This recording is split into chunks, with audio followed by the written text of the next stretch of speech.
Good evening, visitors. Welcome to the Australian War Memorial's last post ceremony.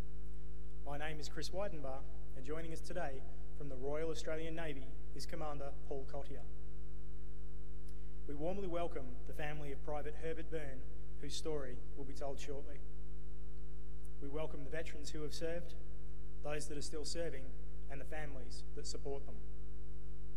We acknowledge the members of RSL and Services Clubs Association, RSL Victoria and RSL Queensland who are watching this broadcast across Australia.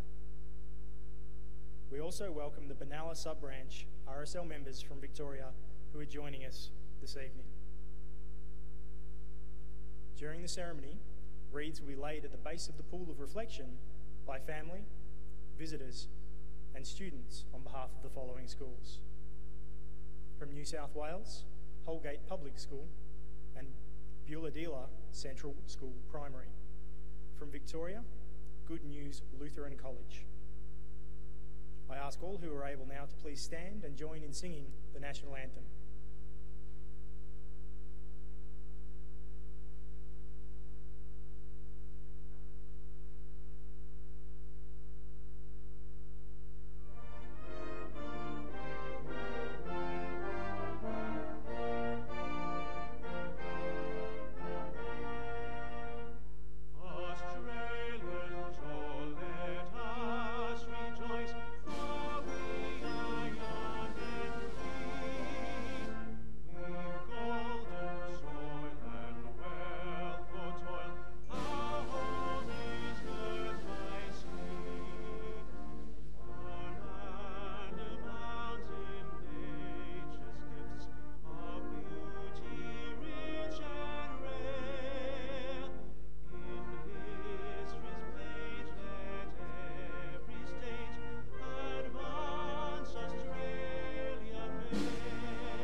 You may be seated.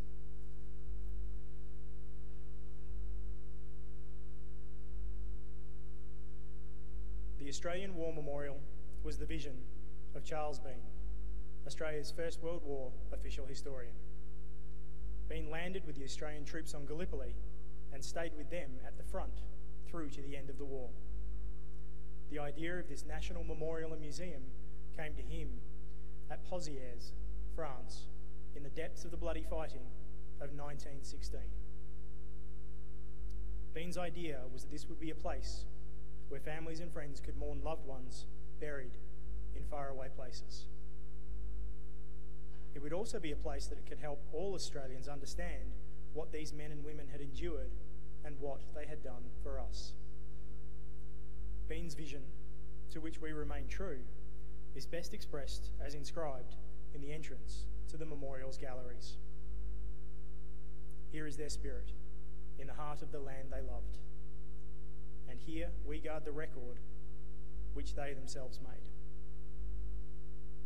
Tonight, we will read the story behind just one of those on the Roll of Honour, which lists the names of more than 102,000 men and women who have given their lives for us in war and operations for more than a century. But first, we present a lament, Flowers of the Forest. Wreaths or floral tributes will now be laid at the base of the pool of reflection.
Today we remember and pay tribute to Private Herbert Byrne. Fondly known as Herb, Herbert Byrne was born in 1886 in Jimbowen, Victoria, to James and Mary Byrne. Herbert and his twin brother Walter were the 9th and 10th children born to the couple.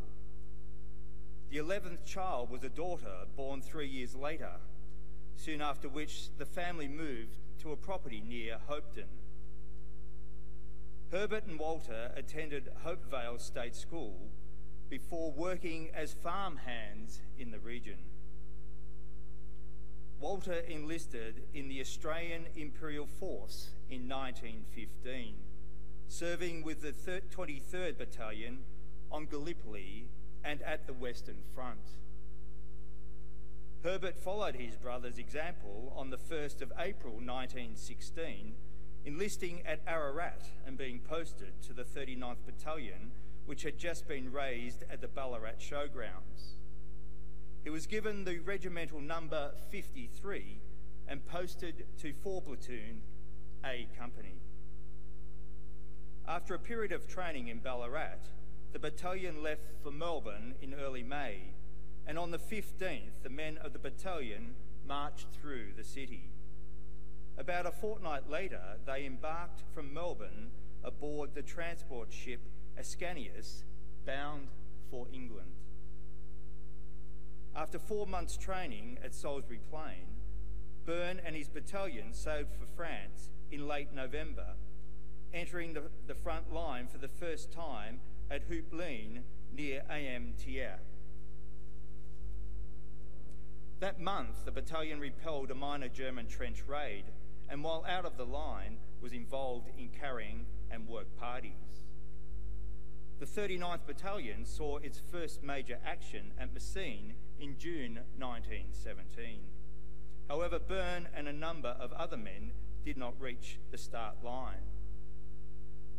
As the battalion moved up in the early hours of the 7th of June, the Germans launched a gas bombardment which caused over 2/3 of the battalion to become casualties. Byrne was evacuated to the 47th General Hospital at Le Treport, where he remained until the end of June.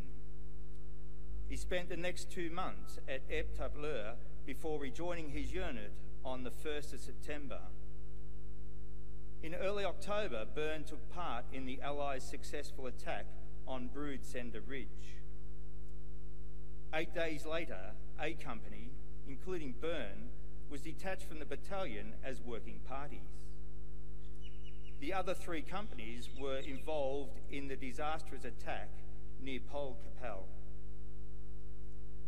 On the 22nd of November, the 39th Battalion returned to the front line opposite Warnton.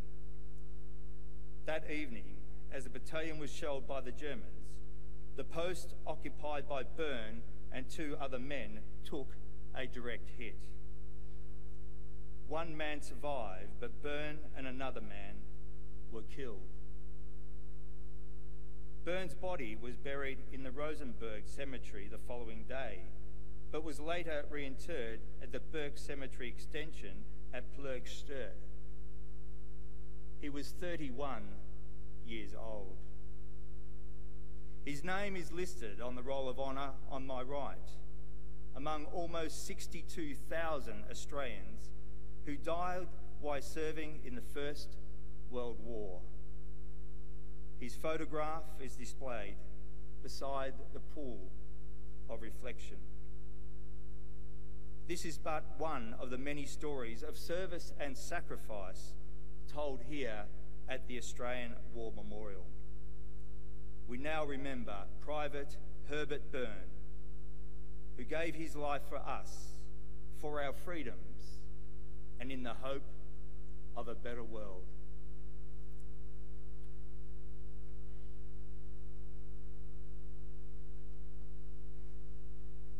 Please stand for the reading of the ode and the sounding of the last post.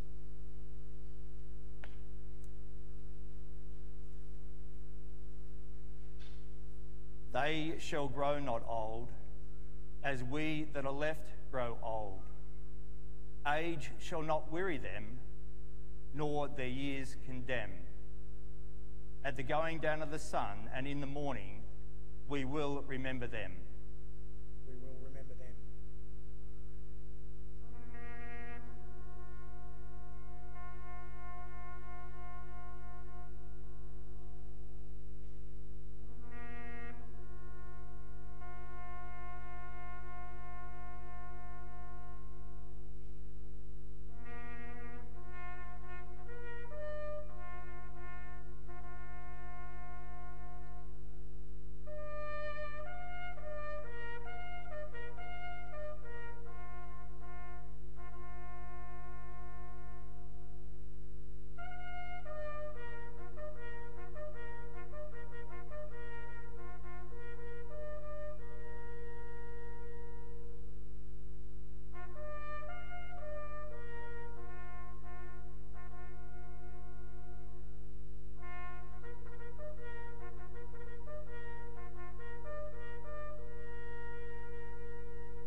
Lest we forget. Lest we forget.